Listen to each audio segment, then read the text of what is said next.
औज़ुबिल्लाहि मिनश्शैतानिर्रजीम बिस्मिल्लाहिर्रहमानिर्रहीम। मेरे मोहतरम और प्यारे नाज़रीन, अस्सलाम वालेकुम। मेरी दुआ है रब्बे अज़ीम अपने हबीब सल्लल्लाहु अलैहि वसल्लम के सदक़े करोड़ों नेमतें रहमतें बरकतें हर मुसलमान पर अता फरमाए और हमारे मुल्क को ता क़यामत सलामत रखे। प्यारे नाज़रीन, आजकल के अफरा तफरी के दौर में मोहब्बतें बहुत कम और नायाब हो चुकी हैं। खुदा रसूल सल्लल्लाहु अलैहि वसल्लम वालिदैन की मोहब्बत के बाद मियाँ बीवी की मोहब्बत की मिसाल होती है।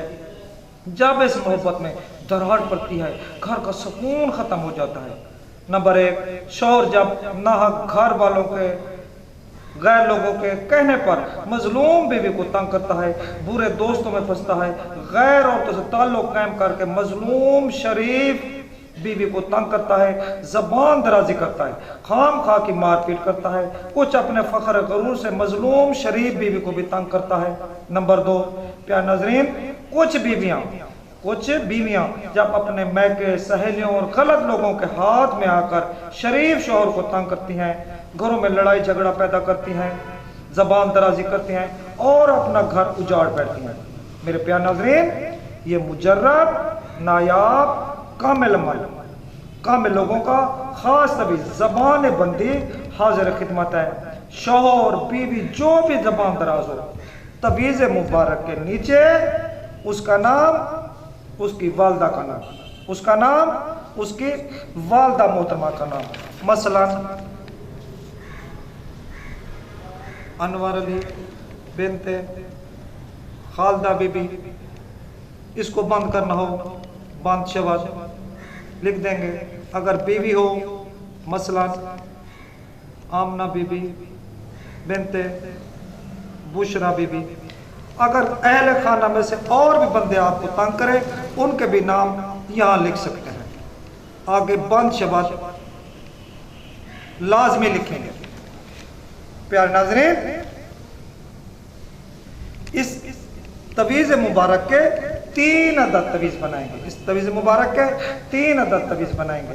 एक शौहर के तकिए में रखेंगे, एक शौहर के तकिए में रखेंगे। नंबर 2, दूसरे तवीज़ मुबारक को वज़न के नीचे रखेंगे। लेकिन जो तवीज़ मुबारक वज़न में रखा जाए, ये ध्यान रहे कि इस पे किसी का पाँव ना आए। तीसरा तवीज़ मुबारक किसी सहरा या वीरान घर में दफन करेंगे, किसी वीरान घर में रखें। प्यारे नाज़रीन, आप सहरा में तवीज़ दफन नहीं कर सकते, वीरान घर में दफन नहीं कर सकते, तकिए में नहीं रख सकते, तो पिला भी सकते हैं। एक तवीज़ भी असर करेगा, एक तवीज़ मुबारक भी असर करेगा। अगर तवीन तवीज़ मुबारक बना लेंगे तो बहुत अच्छी बात है। अगर शौहर बीवी को पिलाना चाहे तो पिला भी सकते हैं, जो भी घर में से मुखालफत करे उसको भी पिला सकते। लेकिन एक बात का खास ख्याल रहे कि आपने नहीं पीना है, क्योंकि यह तवीज़ बंदिश का है, बंद करने का है। आखिरी एक गुजारिश करूँगा, मैं अमलियात में देखता रहता हूँ और मुझे हंसी भी आती है, जब बंदिश और जुदाई का तवीज़ लिखा जाता है उस पर 786 लिखा जाता है। वही बात मैं आखिरी गुजारिश करूँगा, जुदाई या बंदिश के तवीज़ में 786 नहीं लिखा जाता, इससे कोई असर नहीं पड़ता। आखिरी गुजारिश करूँगा, यह तवीज़ हक के लिए इस्तेमाल कीजिएगा। मुजर्रब नायाब तवीज़ से खुद भी फ़ायदा उठाइए और मखलूक खुदा को भी फ़ायदा दीजिए। वस्सलाम।